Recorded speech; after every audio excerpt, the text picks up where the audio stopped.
And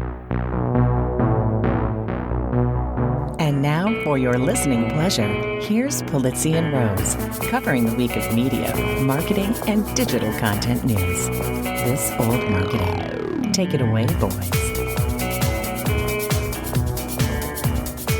Hello, my friends. This is Robert Rose, and welcome to episode number 310 of This Old Marketing, recorded on February 10th, 2022. And with me, as always, my good friend, my colleague, and a guy who definitely didn't get snubbed for this year's Oscar nominations, Mr. Joe Pulizzi. How are you? Did you watch the Oscar nominations?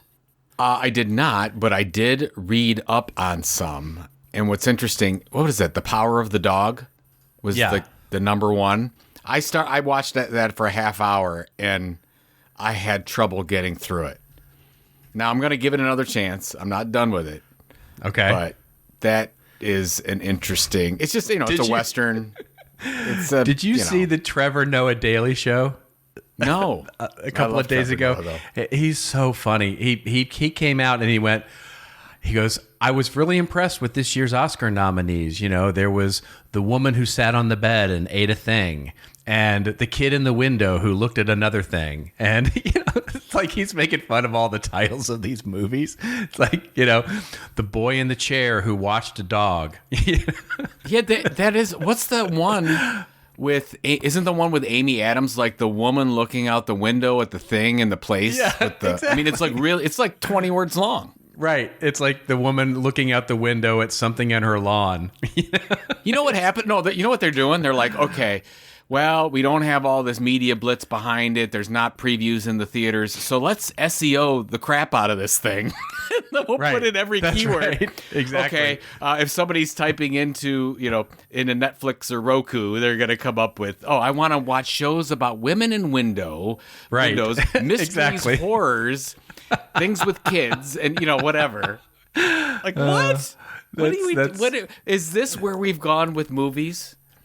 Is now we've SEO, we've SEO optimized the title of movies. That's funny. Make sure to put that H1 tag in front of the title of your Oscar-nominated film. Exactly. It's, you know what? I get the whole thing, and I like the fact, you and I talked about this 5 years ago, that this was going to be a regular thing where you had Hulu creating their own movies and Netflix, and at the time when we talked about it, it seemed really far out there. And then here we are. Almost all the movies are coming from, Amazon, or all the nominations are from Amazon or HBO Max or Roku or whatever the case is. What amazes me is there's just no way to keep up. There is just, Netflix does at least a show a day, sometimes two. It's unbelievable. I'm watching this show right now, which you would love, by the way. It's a show called Vigil. And it's you've never heard of it, right? Never heard of it. Never heard of it. I hadn't heard of it either until literally last weekend when a friend of mine emailed me out of the blue and said, you've got to watch this show called Vigil. It's been out for a while.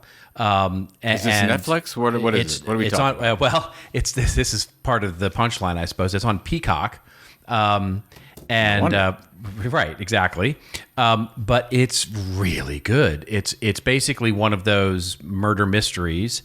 But it's set on it's basically set in Scotland and a Trident nuclear submarine.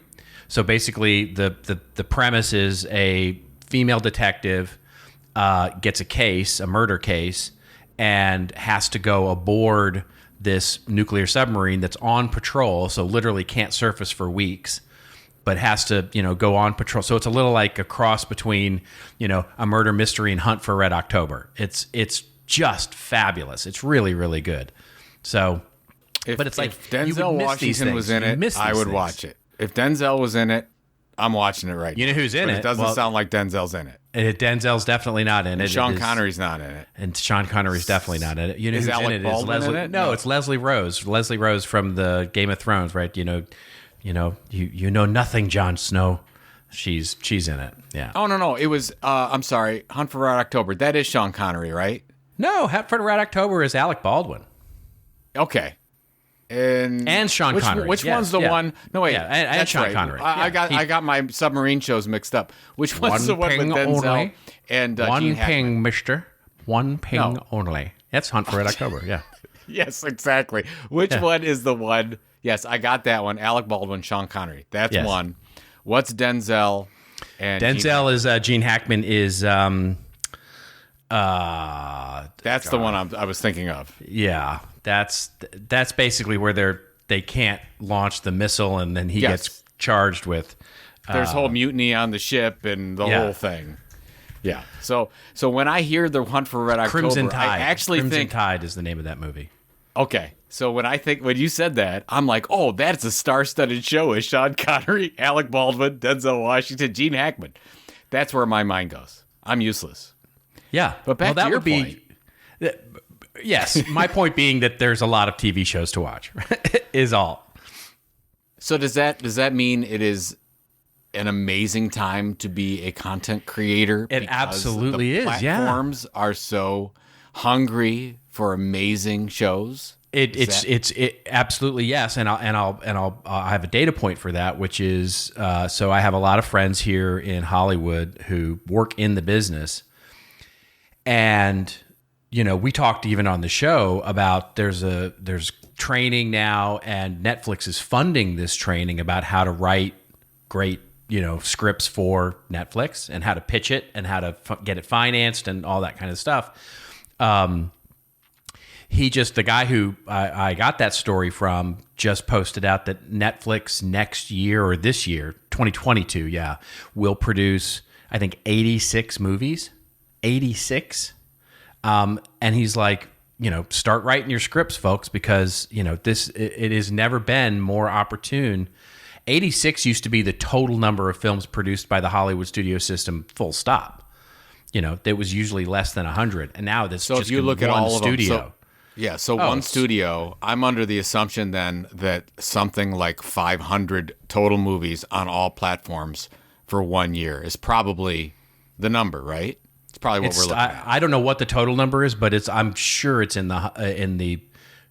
probably in the 500 range would be my guess. Yeah, you would think so. And then It's there's all just the ones that are, crazy. and all the movies that are distributed directly through their own outlets. Yeah. Wow, it's such a great time too. I feel like we're a part of something special, and we don't quite have it all figured out, but there's just a lot of stuff going on.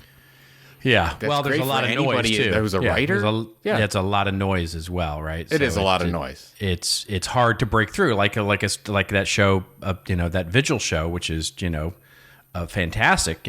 It's like 10 people have seen it, right? I mean, it's one of those things where success won't be measured by blockbusters anymore. The number of movies that you're going to have, remember back in the day, like when you and I were growing up in the 80s and early 90s, any given year would have, I don't know, a dozen, maybe 10 like blockbuster releases, right? There was the spring blockbuster time frame, then there was the 4th of July, sort of summer blockbusters that would get released, and there'd be 3 or 4 movies and 3 or 4 movies. And then there was always the Christmas sort of blockbuster release time. So at any given year, you'd have, 10 or 12. Now, one, right? Maybe. Like Spider-Man is going to be it for, the last year. And otherwise, it's sort of like there's one giant blockbuster and kind of everybody else. You have more of the long tail, it seems. Right. Much more of the long tail and much fewer of the sort of big bets that they're making. I guess, I like that. But I also love to get my popcorn and go sit down to a big old blockbuster movie. Yeah, because you could basically June, July, August, you knew that you had, and of course on Christmas too. That's right. You had 3 or 4 movies you could go see. Yeah, that you had to go see. Oh man, I'll tell you, we're old.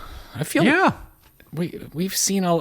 When I did a podcast interview this morning, and they were asking me how long I've been in the industry, and I said 23. I'm like, oh God, 23 years. Yeah, wait till there's a 3 in front of that number. Well, I'll always be catching up to you, sir.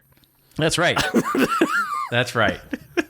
That is exactly right. Anyways, anything else we need to talk about before we get Well, into meaningful news? I'll mention this because I just think it's a nice segue into what we were talking about, right? So with where we are, this weekend is, of course, the Super Bowl. And we also have, at the moment, the Olympics going on. Yes. And I'll get to this later in my rant, but when I talk about, TV and media and all that kind of stuff. But it's interesting. What's fascinating to me is nobody, and I mean nobody, is watching the Olympics. It's off 43%. Viewership of the Olympics is off 43% from last year, which was already low. I mean, that's crazy that nobody prime cares. Time? This is the prime. Is this? How are they measured? I totally agree with Prime you. time. By the way, I'm opening sure it's ceremonies. Opening ceremonies, which is usually one of the largest and biggest viewership nights of the Olympics, was off 43%. Yeah.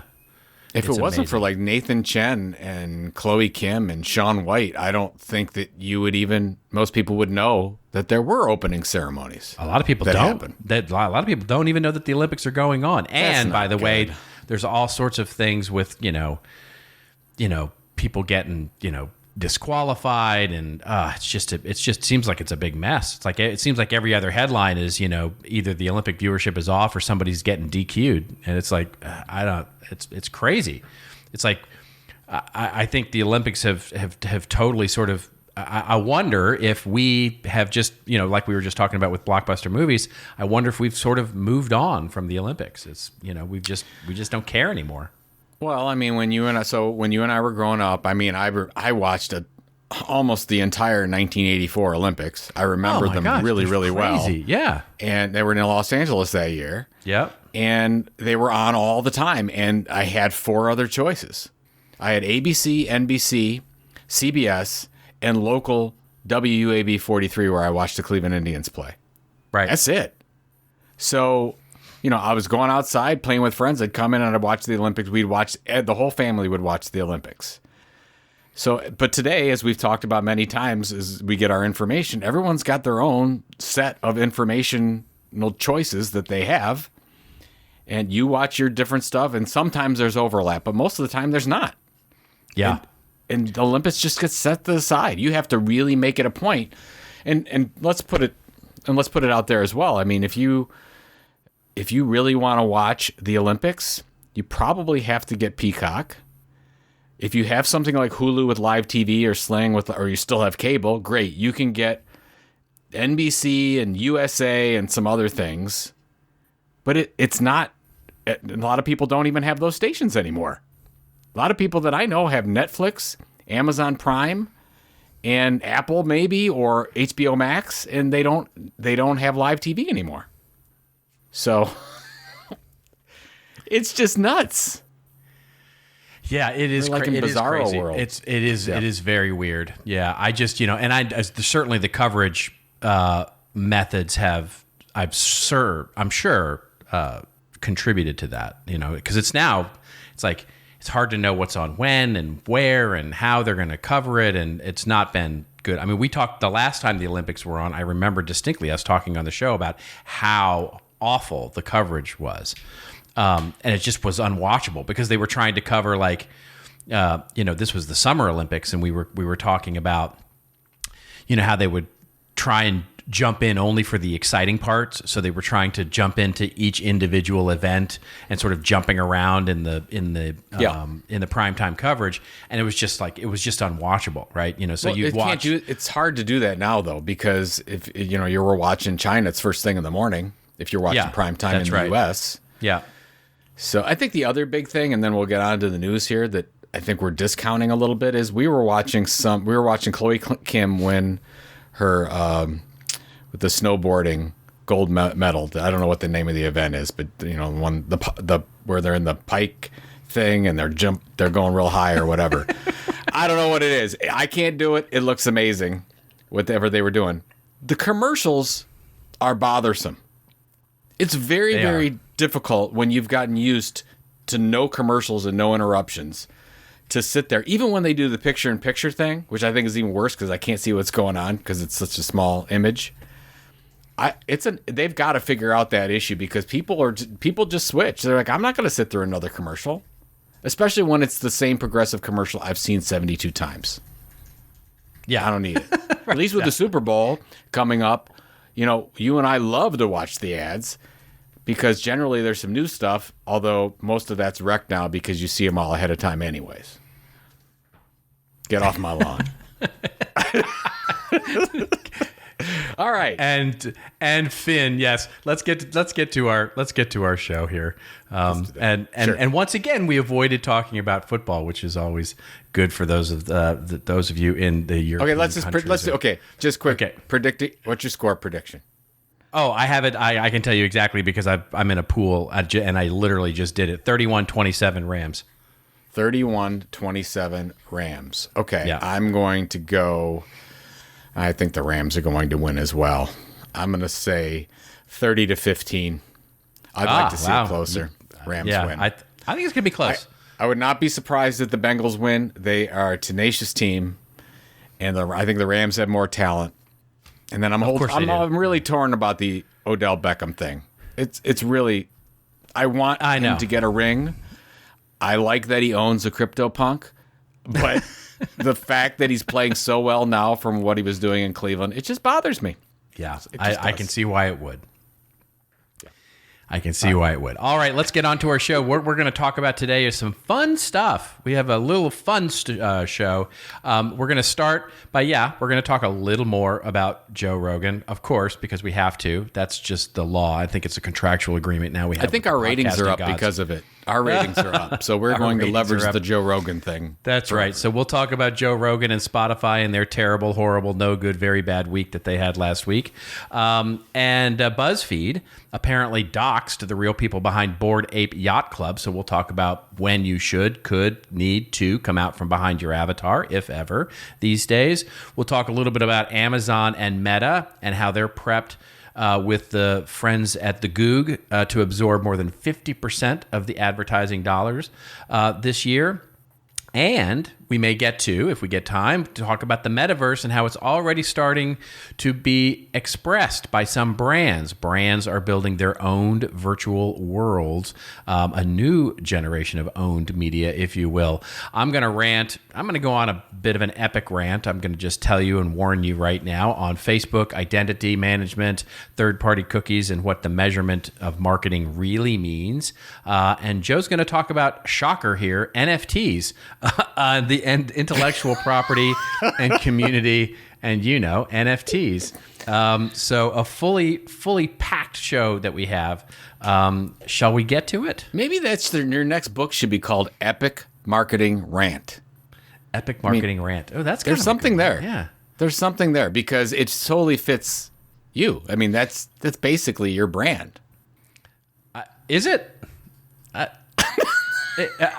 But is it? Is it really? I'm not sure that that's true. Well, but it could be. I'll take it. I'm not sure that it is, but I'll take it. You could be the likable Mark Ritson. Oh, good Lord. No, stop that immediately. Okay. We're going way too far down the chain now. All right. Let's talk Joe Rogan. I missed talking about Joe Rogan. Let's do this. Of course you did. And so the article that we'll link to is a really interesting article. By the way, you introduced me to this site, this trapital.co. Dan Runcie. Do you know this? Amazing. Yes. Dan is great. He's really good. This is Trapital. Yeah, just so people know, Trapital by Dan Runcie. Dan covers the music content creation scene better than anyone else I know. It's great stuff. It's just great. Anyway, I went down the rat hole of his whole sort of oeuvre, as it were, and just, I love that he calls his posts essays. It's just great. Anyway, get off on a bit of a rave there, but the essay that he actually wrote is called "Spotify and the Neutral Platform Myth," and that's what we'll link to in the show notes to sort of tease up our discussion here. Rogan and Spotify had a bad week. CEO Daniel Elk came out to address the big issue because, of course, what happened We saw Rogan, somebody went out and did sort of, as we said last week, and we predicted, somebody went and listened to the 11 billion hours of Joe Rogan and found other things, including use of the N-word, including some really just awful things. And basically now Rogan has had to come out and apologize again. And Daniel Elk basically came out and did the most idiotic thing that a CEO can do, which is to basically whine about censorship and you will not silence us and we're a platform, et cetera, et cetera. And basically, really just had a bad week in terms of PR, et cetera, and more people have left the platform. The interesting thing is that this article, which I would love to just chat about, really talks a lot about the idea of the platform, the neutral platform versus media company idea. And I think that's the center of our discussion, really, which is, and one of the points that he makes, and when you sort of sent this essay over, you had sort of spoken to it, which is, of all the people to leave, it's interesting because if artists like Taylor Swift or Adele, which if they had left Spotify, would it have created a bigger, and why haven't they said anything, right? There's sort of an implicit question of like, where are the bigger, you've got a lot of independent artists, a lot of older artists, and those kinds of things that aren't nearly as part of the zeitgeist right now. But if big artists, were to say something, what would actually, would things actually change, or do they need to change? What do you think about this? Well, that's what I was reading this great essay, as you said. He points out that Neil Young's decision is very different because he said his chart-topping days are over. That's what Dan goes into here. That's right. And he already sold off half his catalog, which we already talked about on this show. But he said if somebody like a Taylor Swift or an Adele, who has the majority of their upside years still to come, that is a big deal. And everyone that's left, whatever, I think we mentioned 70s stars mostly, 60s and 70s. Mm-hmm. It seems like, you had Buffalo Springfield and basically everyone connected with Crosby, Stills, Nash, and Young. It's basically left the platform. So I would have wondered what would have happened with that. The other thing is I finally got a chance to listen to you. You told me to, and I just didn't have a chance to before, but I listened to the beginning of Professor Scott Galloway's podcast from last week. Right. And I think that everyone should listen to that. It's not only just his personal issues that he went through trying to decide whether to leave the platform. It's really important where we think about, and we've talked about this with all of them, Facebook and Instagram and TikTok, they're all media companies. And with media companies, you have a responsibility. And Spotify's playing this, oh no, platform is different. And because of we're licensing Joe Rogan stuff versus owning it, and the article talks about that at some length. Like if it was Bill Simmons, which they own, if it was The Ringer, which they own, or Gimlet, which they own, and they had editorial control, would it be different? You'd like to say they probably would treat it differently, but I don't think it's different. I mean, it's still on their platform. They still are a media company, and that's where if you go back to what Prof G said, which is really important, and Kara Swisher as well on the Pivot podcast, you're not talking about canceling. What we're talking about here is simple fact-checking that needs to be done once you get to a certain level. And you talked about this last week, which is really important. Like you get to a certain level of audience, you become a big media company, you have to hire fact checkers. If there's actually truth to be had, which on all these issues there seems to be some truth that you can find out there.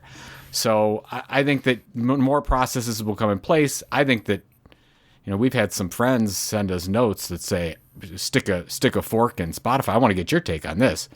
Stick a fork in Spotify. I think this will do nothing to Spotify's long-term aspirations.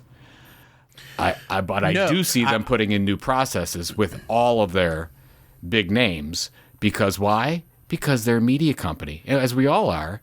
And we all have to, it's like, if we don't put these things into place, it's like yelling fire in a crowded theater. If we don't do this, Like, we have to take this seriously. So I really enjoyed that take. I don't know if you had a opinion on that. I enjoyed his take very, very much. And agree with yours, sort of, your summary of it as well. And my take on Spotify is, there's there's sort of what I think they should do and what I think they will do. And what I think they will do is, as looking at the current behavior of the CEO and the company, I think they're riding this out. I think they've said, you know what, this is a storm, and we're gonna double down, triple down, quadruple down, and just we're gonna react as we can react and do the things that we need to do. And I think this is truly. I have little beef with Rogan on this, right? Because I think I think that the aw shucks stuff is a little disingenuous. So to be clear, right? He knew what he was doing here. He knew, and he knew why he was doing it. Like any good color commentator, which is kind of what he is. And big hat tip to those who on Twitter who corrected us when I said he was a UFC fighter. He's a commentator. Yes, he's a color commentator and knows how to create a good show, right? He knows how to create a good, and he's a comedian at the end of the day. And so totally get that. And so, but other than that, he's been rather trite about the whole thing and said, okay, or contrite, I should say, about the whole thing. And I take him at his word on that. But Spotify has just proven time and time again that they just don't get it. They just don't understand. And the whole whiny, we're a platform, don't silence us, First Amendment stuff is just bullshit. But I think they're doubling down. I think they're doubling down, and they're just going to ride this storm out. So I agree with you. This is not going to hurt them in the end of the day. There are so many other challenges to their core business model that are more pressing, that actually will affect the stock price more than what happens to Joe Rogan, whether he gets eventually kicked off and somebody finds something that is just so onerous that they have no choice, or that he basically cleans up his act and becomes the person that they thought he might be. I think in the long run, what this discussion does is actually add to the whole, the sort of ecosystem of what we're talking about here, whether it's YouTube or Facebook or Twitter or Spotify, or what's a media company versus a platform. And this, among other things, I think will eventually get sorted out in legislation. I think it's going to have to. And at that, I think, is probably the best outcome here is that we finally put some definition around this, around what it means to actually be a platform versus what it means to be a media company, and the level of editorial responsibility associated with that. That's what I think is going to happen. It's interesting. It's a good point. I forgot where I saw this, but somebody was talking about the importance of the RSS feed, the podcast RSS feed. And if you're a content creator, you control your feed.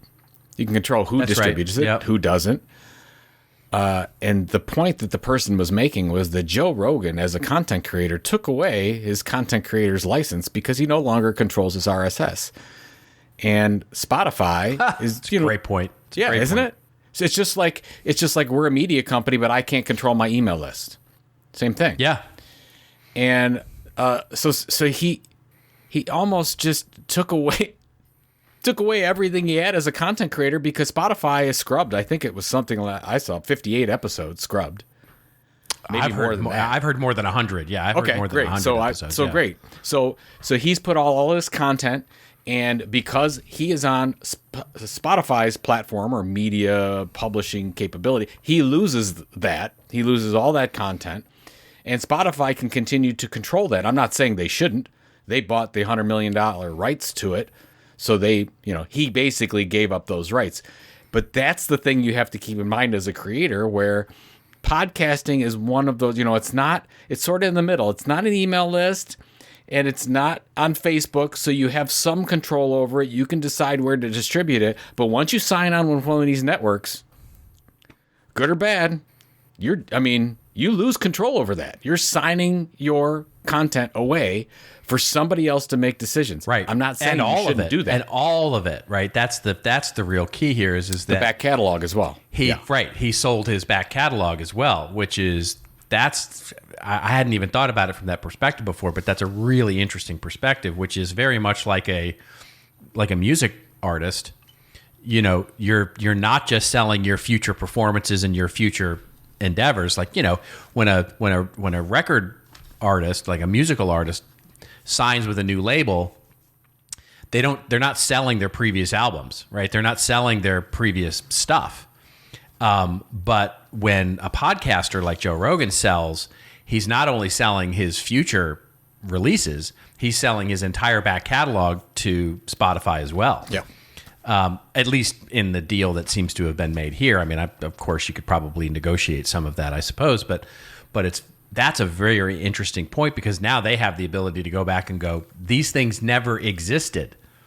You know, they basically go out and take it out of existence because it's no longer available. Now, people may have downloaded their own copy of it from YouTube or wherever. Sure, and I'm sure you could still get it, but yeah, you may have it on your archive, but for all intents and purposes, it now ceases to exist out there, and so it's fascinating actually to think about.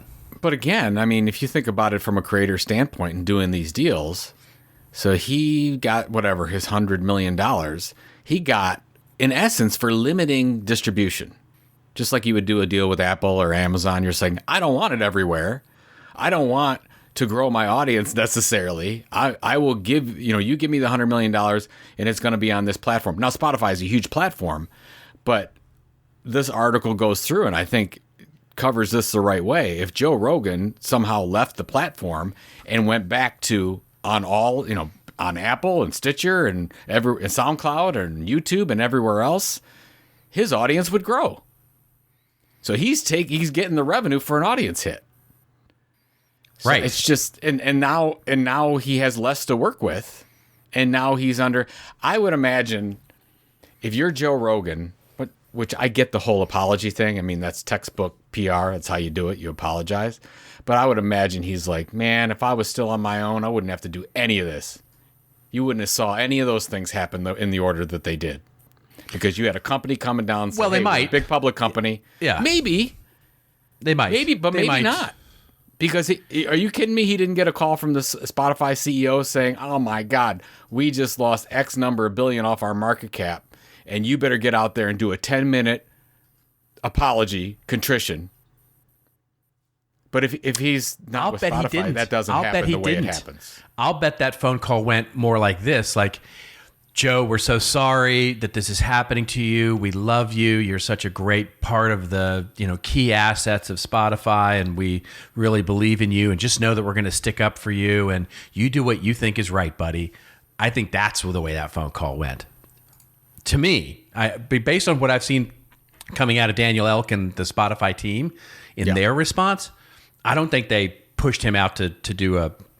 I think they coordinated it. I think the PR people called each other and coordinated the release of these things, but I don't think they told him what to say.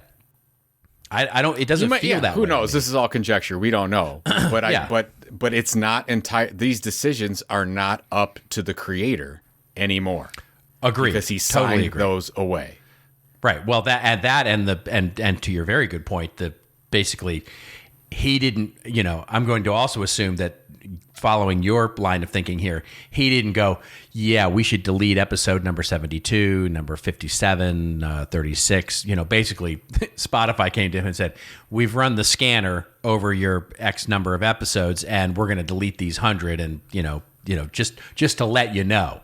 Not asking your permission, just to let you know we're going to delete these things. Man. And I'm sure he talked to Kevin Hart as, things that come back at you 10 years later. I mean, come on, my God, right?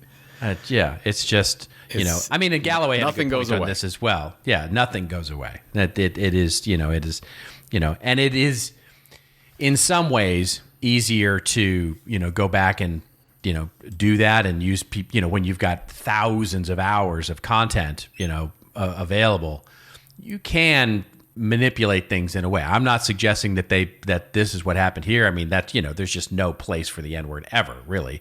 But the idea that, there are subtler versions of this that exist out there, like you're saying with with Kevin Hart and others that, it's like, that's a little bit weird. Well, the thing that the positive thing out of all this as we move to the next one is I'm hopeful that what we're seeing happen to Facebook and Spotify is that these companies, there's some process, there's some backlash or whatever, that they need to understand they're responsible for the content on their platform, even though they don't create it. Right. Even though they don't own the content necessarily. But they are responsible for anything on their platform. And that's just the way it goes when you become a big old media company. Well, that's called editorial, right? Exactly. That's why they call it editorial process. And all of us, no matter what size, should have an editorial process. Mm-hmm. And as you get a bigger audience, you continue to refine that process as, you build this bigger audience. They save you from yourself. I guarantee you. I have been saved. The fact that I have editors, not for this show per se, other than our own chuckle-headed selves, but for the writing that I do, from 90% of the writing that I do, I am blessed to have editors go, no, no, it's bad boy, no, you will not say that. And so it's a good thing. This is a good. I'm glad to have it. I'm very glad. Editors are probably the thing we think about the least as content. We always think about the creating of the content. We don't think about the editing of the content. Yeah. And most of mine, like I'll tell anyone, if I put out 1,000-word or a 1,500-word blog, 25% is going to go. Yeah, that's right. It absolutely should. And if not, then we're not doing our job because, we should be trimming things whenever possible. That's right. Trimming. So there we go. And that's our show for today. Brought to you by Lawn and Weed Trimmer. All right. We're going to go to our next story now, and it is coming to us courtesy of Buzzfeed News, which is, I'm going to just say maybe the first time that this has ever happened, but interesting, very interesting story here. This came out about a week and a half ago. And basically, the headline from the BuzzFeed News article, which was just flying through a bunch of Discord servers, was, "We found the real names of the Bored Ape Yacht Club's pseudonymous founders." And basically, the article is, so Bored Ape Yacht Club, if you're not up on NFTs and sort of the whole crypto world and all that kind of stuff, is now, I think, the most valuable NFT collection that has been created, sort of surpassing CryptoPunks, made famous not too long ago with Jimmy Fallon and Paris Hilton, two, of course, stalwart evangelists of the crypto community, Jimmy Fallon and Paris Hilton. Like any club that would have them as members, anyway. All right. Basically bragging about how they had sold or bought their Bored Apes for $216,000 and $300,000 respectively. But now there's a whole community. There's a whole thing with Bored Ape Yacht Club. And basically it's been valued. Venture capital Andreessen Horowitz has said that the investment would value it at about $5 billion, the Bored Ape Yacht Club. So just think about that for a moment. And the whole thing has basically been created by a few guys. And to this point, they have been anonymous. They had basically been behind avatars and usernames, and nobody really knew who they were except for some of the very few inside people, obviously, in the company. And so BuzzFeed did a quote-unquote investigative sort of journalistic sort of effort, if you want to call it that. And basically by looking at domain name registrations and company name registrations, sort of figured it out that, they were two guys and basically named them. And the internet went crazy, basically saying that they were doxxed, and they came out and basically said that they were doxxed and said, hey, we didn't agree to having our publicity, of our real names out there, but BuzzFeed decided otherwise. And it seems that opinion on this is really split down the middle. Like, hey, some people are really upset that they had to say who they really were. And other people are like, yeah, so what? That's doing business in 2022. People are going to know who you are and should know who you are. Where do you coming down on this, Mr. Pulizzi, on the whole content creator, marketing, CEO of a company thing? Yeah, I've actually read a few articles on this, and here's where I stand. I think that the creators of BAYC have every right in the world not to say who they are and to hide behind wherever they want to and have their PFPs different on Twitter and whatever it is. And I think that anyone who wants to uncover them and do research on them as part of a news story is also free to do that. I have no problem with either side. So if they didn't cover their tracks well enough, I don't understand how people can say, "Oh my God, how could this BuzzFeed news reporter uncover this and show the world who they really are?" What? Of course, it's been done forever. It's called journalism. There's a story that interests people here. I don't see a problem with it. There's nobody. Maybe if there was something where those people would get hurt, and if you were putting their lives in danger. But I think just saying, "Oh yeah, we did a couple fact checks here, and here they are." What?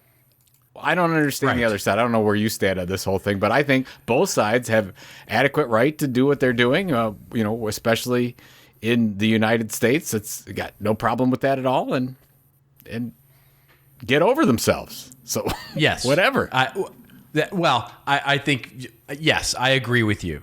I think I'd probably even take it a step further, which is, I'm not sure, I certainly don't believe that they should be, fanning themselves going, "Oh my goodness, bless me, I'm just all aflutter with people trying to dox me."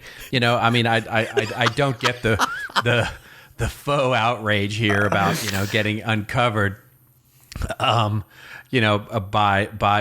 first of all, by BuzzFeed. I mean, let's just, you know what I mean? It's like you just did an impression of Forrest Gump's mom in the movie. Oh, that dear. Well, perfect. It's the Southern Belle. It's the Southern, it's the classic Southern Belle. Fanning herself, saying, "Oh dear, there's war coming." I don't get it. Right? I mean, it's like, you either weren't that clever if BuzzFeed is the one that's uncovering your real name. So, let's just put that out there for a second.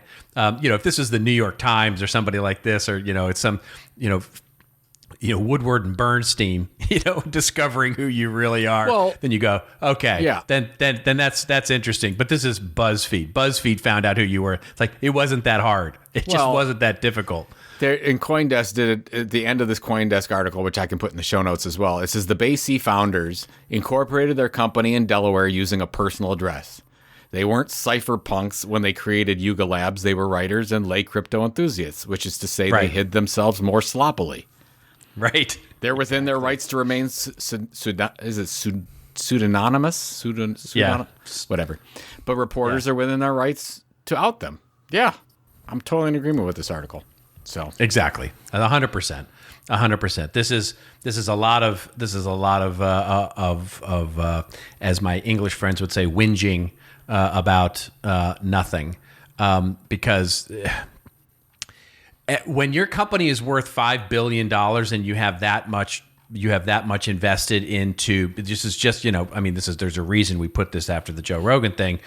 When you become that sizable and you have started to take that much consumer money, they have a right to know who you are, certainly, and you at some level should not expect a right of anonymity. That is not an expectation. Doesn't mean you can't try, but it also means that if that expectation is not met for some reason, like BuzzFeed actually goes out and does a couple of Google searches, then you should not expect that either. So to me, these guys should not be so shocked and worried about this. Exactly, and let's just say that there are probably hundreds, if not thousands, of people, journalists, trying to find out who Satoshi Nakamoto is, the creator of Bitcoin. That's a whole different thing, right? That person for a long time, right, took great pains to make themselves anonymous. Yeah. great pains to make themselves anonymous and haven't been heard of in years now, many years. That's So- right. I mean, the fact that the first link, my favorite part of this is, and I don't think I have the link to share in the show notes, but my favorite part of this is that somebody who was outraged, it was one of the people who were outraged. This makes me laugh just thinking about it. Basically posted a link to the article and then basically said that was very angry that BuzzFeed had doxed these two guys, but then proceeded to share a selfie that he had taken with them at the conference. Oh, Basically my saying, God. But now I can share. But now I this might as well selfie just with go them." full Monty Yeah, on this. exactly. Yeah. It was just so. It was like chef's kiss, so perfect. It's like, oh, they had no right to dox these guys, but now since they're out, I can share my wonderful selfie that I took with them at the conference. So good, Typical. so very good. Yeah, exactly. All right, let's move on now, and let's get to. Let's see if we could get to quickly. Let's go 2 stories here. Okay, really, let's really do it real quickly. quick. Which the first one is going to be about Amazon, Meta, and Google. This coming courtesy of Digiday.com. Looks like for 2022, these 3 monsters are going to take 50% of all of the advertising dollars in 2022. Google, Meta, which is formerly Facebook, of course, and Amazon have never been so powerful. Together, they accounted for more than $7 and $10, 74% of global digital ad spending last year. That's just 47% of all money spent on advertising over that period. That's just an amazing incredible statistic. Yep. That put them on track to reach a dominant share of the entire advertising market this year. It's marked a jump on the influence these companies have had over advertising at the onset of the pandemic. In 2020, the big 3 platform share of all global ad spend was 39% of digital. It was 39%, and of digital, it was 67%. So basically, this is just goes. The article goes on to really sort of look at Google, Meta, and Amazon. And Amazon, by the way, is the big winner here, right? They have just been gobbling up advertising dollars and search advertising dollars specifically, and now are the number 2 search engine really in the world in terms of paid search. So, this to me is fascinating. It feeds right into my rant, which we'll get into in a bit. But this is an amazing thing that just like it just continues and continues and continues. And with Facebook's massive fail of earnings last week, I think it really puts Google and Amazon into sort of a different category than Facebook even. What do you think? Well, I mean, if you just go a little bit further and you add Microsoft and TikTok and Snap, you're probably up to close to 75%. So it's almost disgusting how much advertising is spent with these few companies. And my take on this is I would love to see like a small business Saturday type of thing where maybe everyone listening, instead of just giving all our money over to these companies like we continue to do, I'm not saying it's wrong, but we just do it. And you know it. You go talk to the same companies I do, Robert. They spend on search with Google. They spend on Facebook ads because they work really well. Everybody knows we got tons of stuff with Amazon.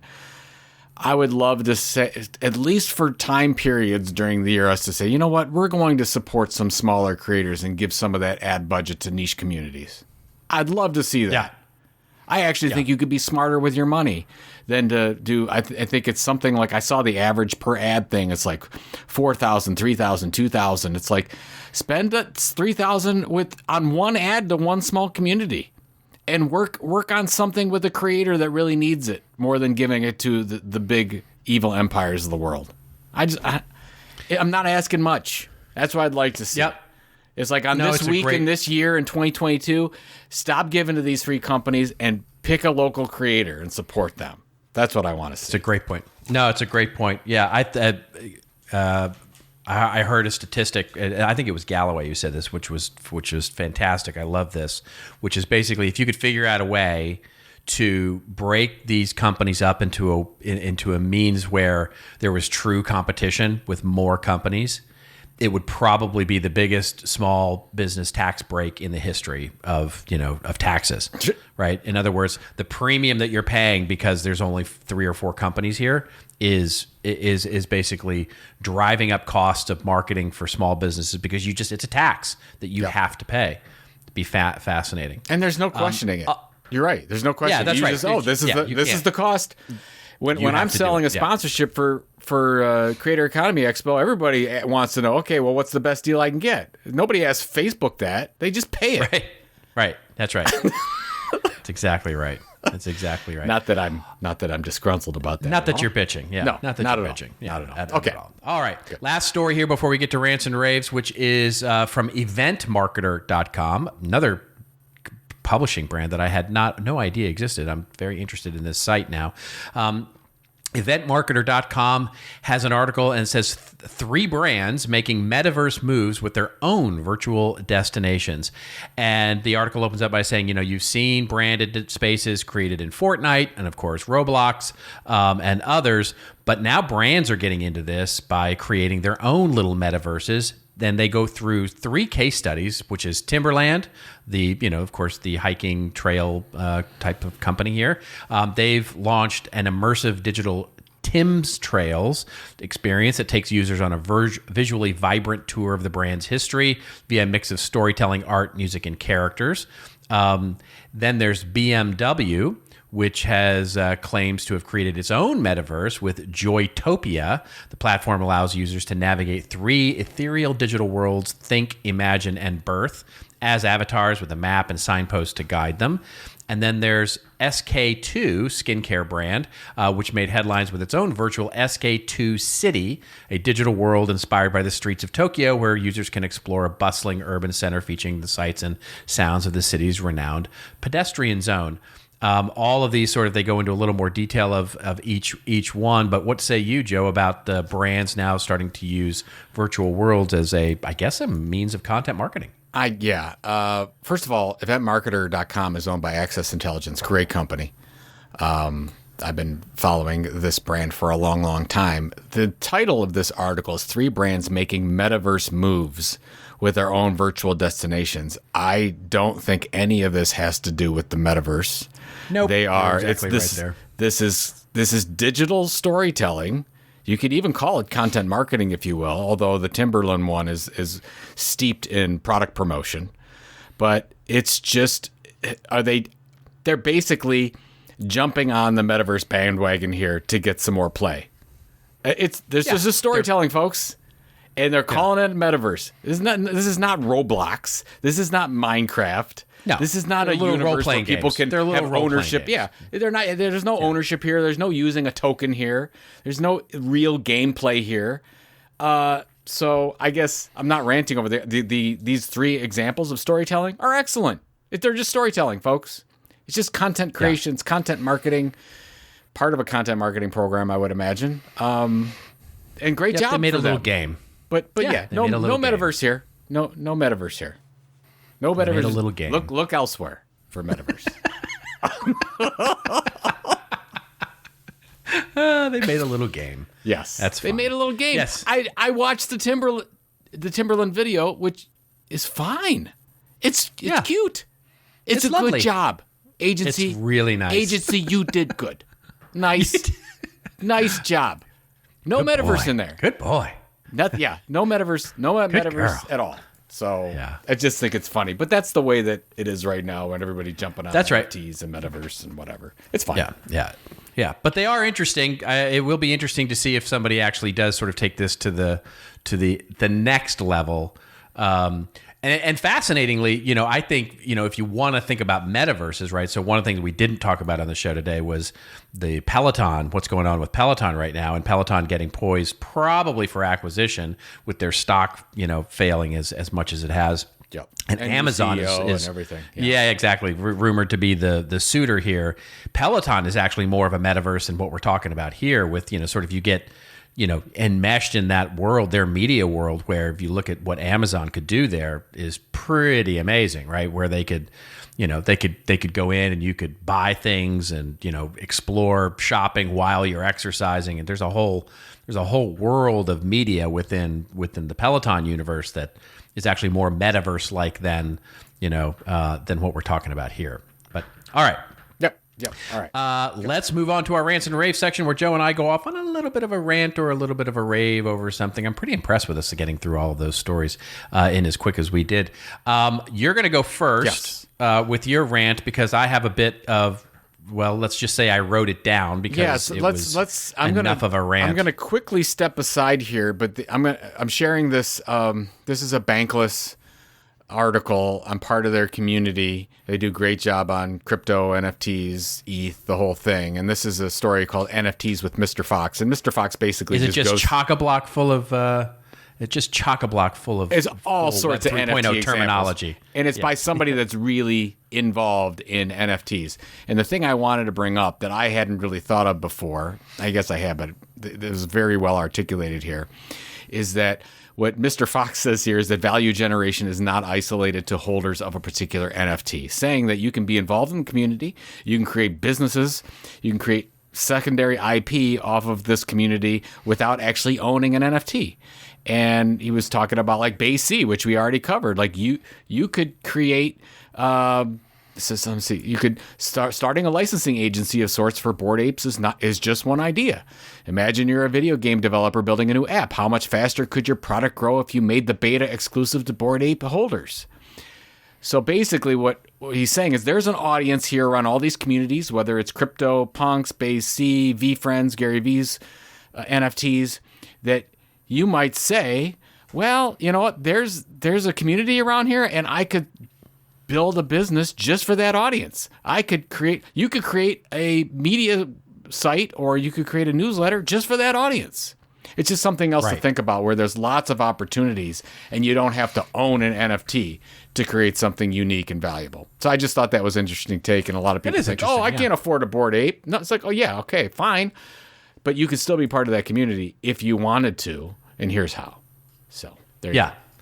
That is very interesting, and I think in many ways it seems like that's the direction it's going to go, right? Sort of the super exclusive, and then sort of the more niche, like, hey, I just want to be part of that community, and ultimately you can argue that something like Bored Ape or those kinds of communities will benefit from opening up their doors to more lower, let's call it lower price of entry.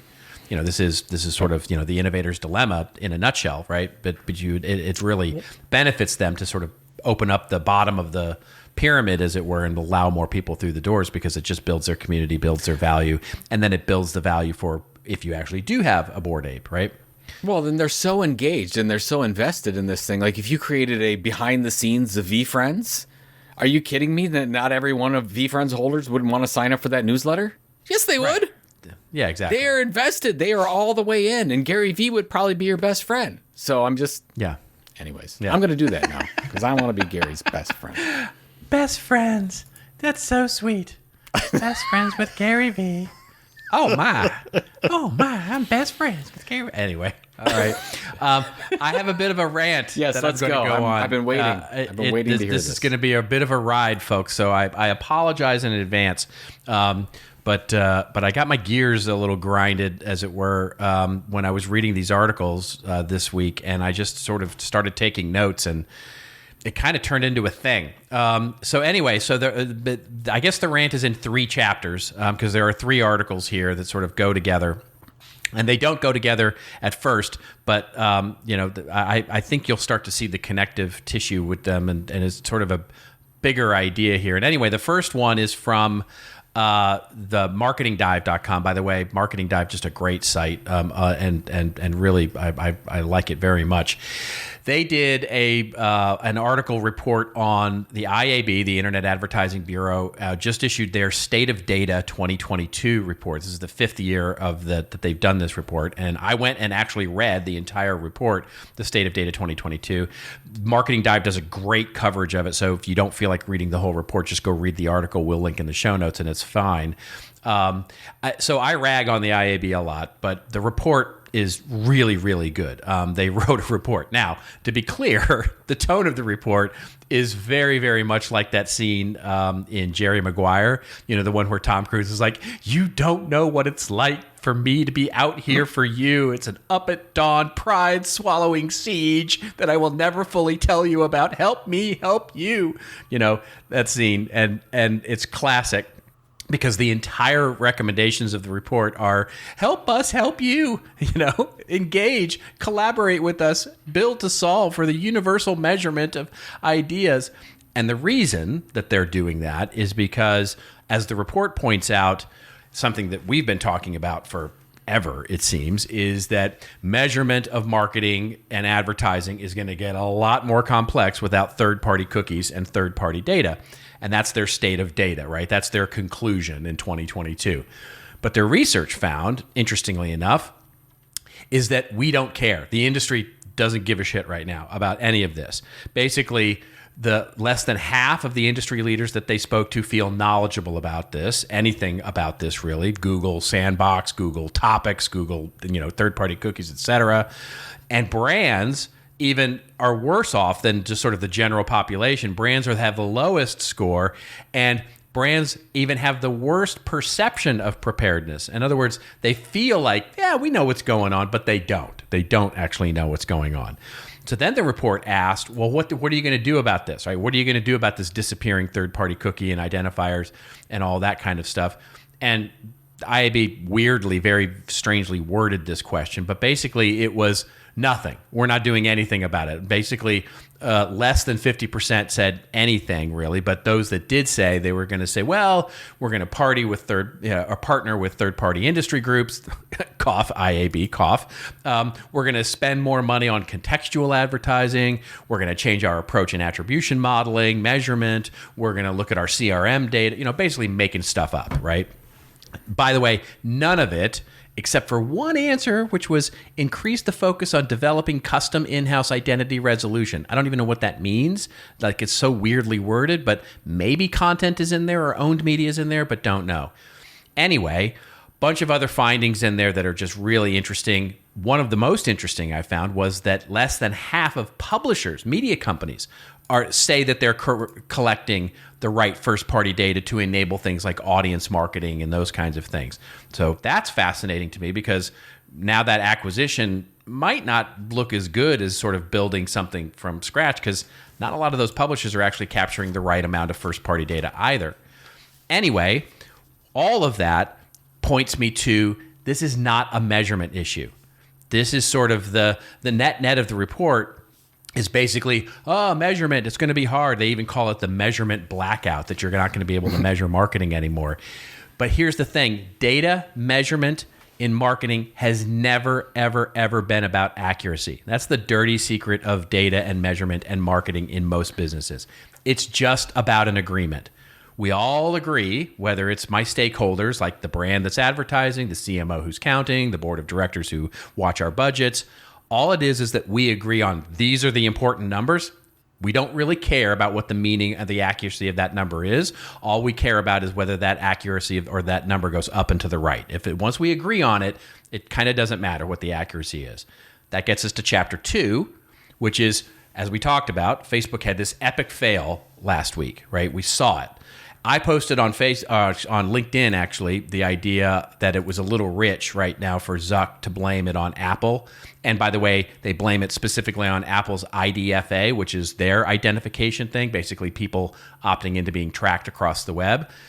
And basically Zuckerberg said, hey, we're going to lose like $10 billion next quarter because of this thing, and it's really hard, and the headwinds, and oh, woe is me. And I posted, this is the biggest example of rented land coming back to bite somebody that we've ever seen, basically wiping off whatever it was, $280 billion of market cap value. Now, Facebook's bad week has already continued into Europe, where Europe basically has lately woken up to this whole GDPR thing and basically said, hey, listen, we're going to kick you out. And Facebook's like, well, we're going to leave. And they're like, well, you're going to have to put your data in different servers. And Facebook's like, well, we're going to leave Europe. And Europe basically went, yeah, we don't think that's a real threat. Go ahead. We'll get a lot more sleep if you leave Europe. So Facebook's in no position right now, given their big fail and where they've gone to leave. But again, privacy stuff in Europe, whether it's going to come up here in the US with this new bill, all that kind of stuff. Basically, remember, theme coming back here, the dirty secret, access to the data and measurement around, all this stuff. It's never been about accuracy. It's just the agreement on what is available to everybody. In other words, as long as my stakeholders, the CMO who's counting the board, the people watching the budget, my brand that's advertising, as long as we all agree that we have the same data, well, then we can spend our time elsewhere not paying attention to this. This is why I think you're seeing that nobody gives a shit in the state of data report from them, because we don't care because everybody's got access to it right now.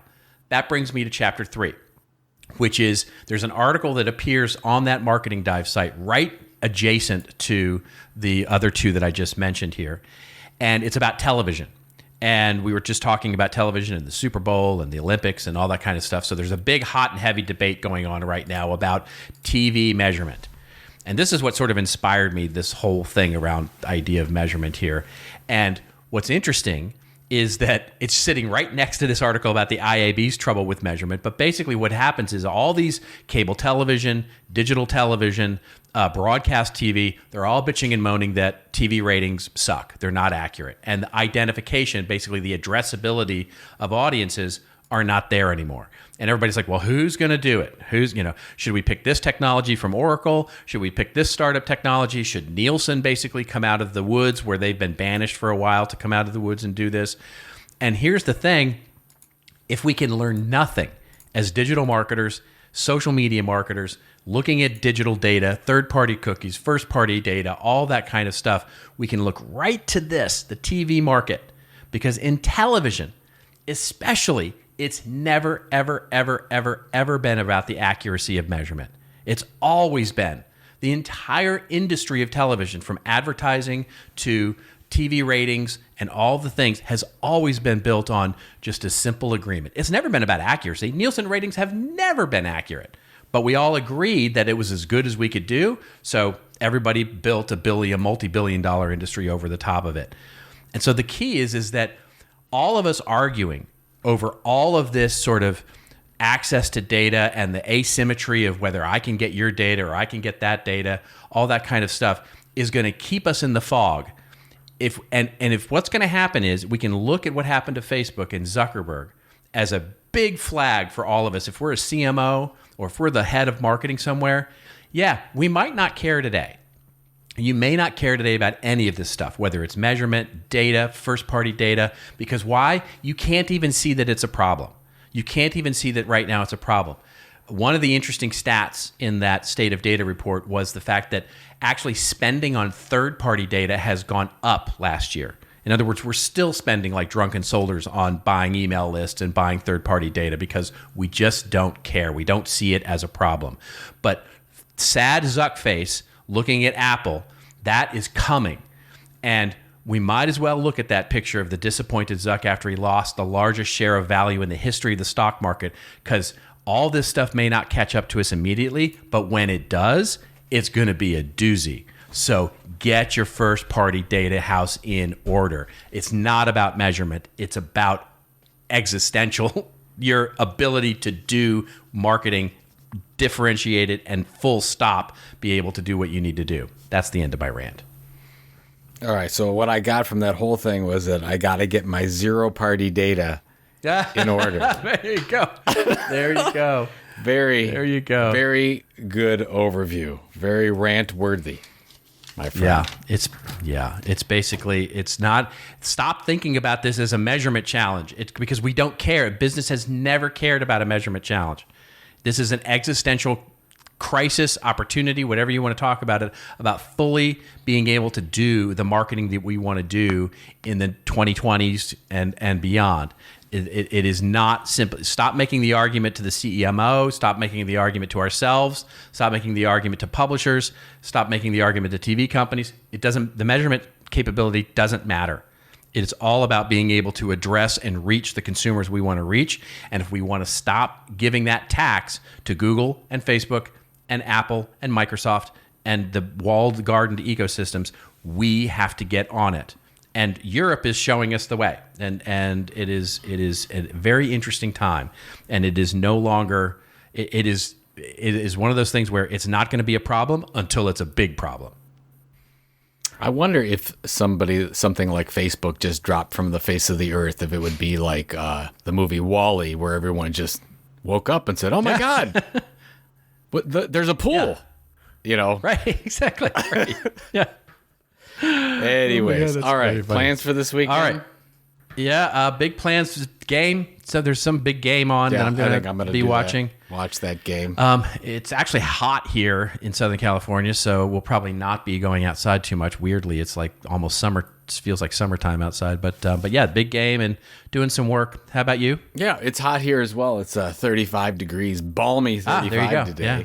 There you go. So yeah, I'm gonna definitely watch the game. I'm looking forward to the whole experience as usual, and hopefully seeing some commercials that are worthy of time.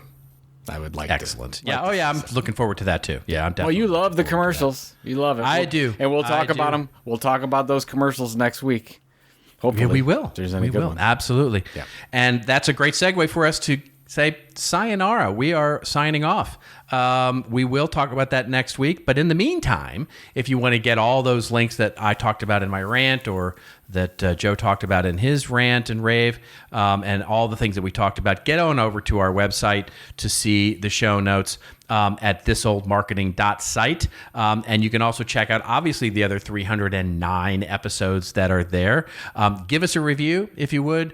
Hashtag us up on the Twitter. Give us those story ideas. Thank you, by the way. Big hat tip to Igor Bialabradek, who actually sent me over some great, amazing thinking on that rant that I had. And big hat tip to you, Igor, because thank you for all your great thinking on this, because it's been very inspirational for me. And until we see each other again, folks, well, just remember, it's your story to tell. Tell it well. We'll see you next week on This Old Marketing.